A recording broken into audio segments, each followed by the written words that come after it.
Ang Diyos ay hindi nagbabago at ito ay isang mahalagang katotohanan na makikita sa Biblia.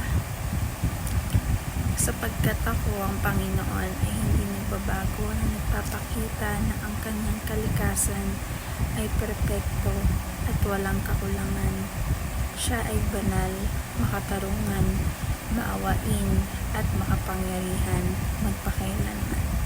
Gayon din, ang kanyang mga pangako ay hindi nagbabago.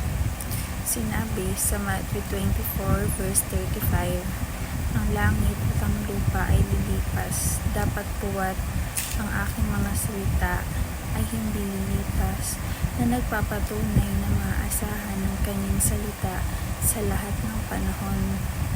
Higit pa rito, ang pag-ibig ay katapatan ng Diyos ay nananatili magpakailanman gaya ng sinasaad sa mga Acts.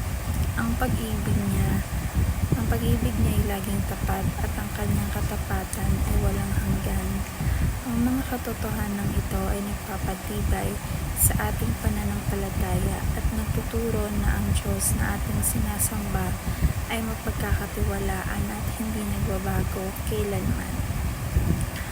Ayon sa Santiago chapter 1 verse 17, ay nagsasaad na ang bawat mabuti at ganap ng kaloob ay nagmumula sa Diyos na lumikha ng mga ilaw sa langit. Ipinapakita ng talatang ito na ang Diyos ang pinagmumulan ng lahat ng kabutihan at biyaya sa ating buhay. Hindi siya nagbabago o nagdudulot ng kadiliman, sapagkat ang kanyang likas na katangian ay palaging tapat, talisay at hindi maapektuhan ng pagbabago ng panahon o kalagayan. Sa ganitong paraan, mapagkakatiwalaan natin ng Diyos na siya ay laging mabuti at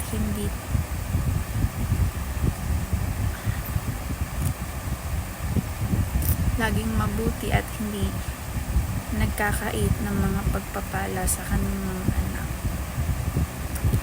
Find peace in God's unchanging character, for in a world full of uncertainty and change, His constancy is our anchor.